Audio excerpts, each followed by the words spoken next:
দফায় দফায় বাড়ে স্বর্ণের দাম। 5 দিনের ব্যবধানে বেড়েছে 3 বার। এমনকি ইতিহাসের সর্বোচ্চ দামে বিক্রি হবে প্রতি ভরি স্বর্ণ। গণমাধ্যমের বরাত দিয়ে এমন সব রেকর্ড রয়েছে বাংলাদেশের স্বর্ণ বাজারে।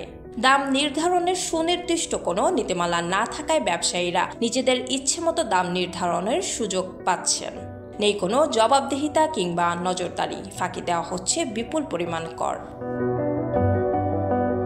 এমনকি মূল্য নির্ধারণের ক্ষেত্রে আন্তর্জাতিক বাজার বা প্রতিবেশী দেশের বাজারের সঙ্গে সামঞ্জস্যপূর্ণ হচ্ছে কিনা তাও দেখা হয় না।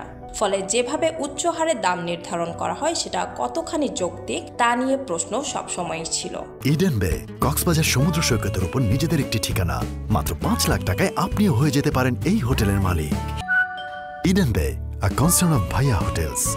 বাংলাদেশে বৈধ পথে স্বর্ণ আমদানি হয় না, ফলে এই খাতে সিন্ডিকেটের দ্বারা সোনার মূল্য নিয়ন্ত্রণের অভিযোগ পুরনো। সরকার স্বর্ণের দাম নির্ধারণ করে না, বরং এ দাম নির্ধারণ করে বাংলাদেশ জুয়েলার্স অ্যাসোসিয়েশন। 2018 সালে সরকার সোনা আমদানি নীতিমালা প্রণয়ন করে। পরে 2021 সালে তা সংশোধন করা হয়। স্বর্ণের বাজার ও জুয়েলারি ব্যবসায় স্বচ্ছতা আনতেও ওই বছর একটি বাণিজ্যিক ব্যাংক সহ 19টি প্রতিষ্ঠানকে স্বর্ণ আমদানির লাইসেন্স দিয়েছিল বাংলাদেশ ব্যাংক। শুরুর দিকে 5-6টি প্রতিষ্ঠান কিছু স্বর্ণ আমদানি করলেও পরে তা মুখ থুবড়ে পড়ে। ব্যবসায়ীরা দুষছেন সাবেক সরকারের সোনা আমদানির নীতিমালাকে। তাই পুরো বাজার ব্যবস্থাপনায় স্বচ্ছতা আনা, সুনির্দিষ্ট প্রক্রিয়ার দাম নির্ধারণের ক্ষেত্রে সংশ্লিষ্ট কর্তৃপক্ষ ছাড়াও সরকারের বিভিন্ন সংস্থার অংশগ্রহণ জরুরি বলে মনে করছেন অর্থনীতিবিদরা।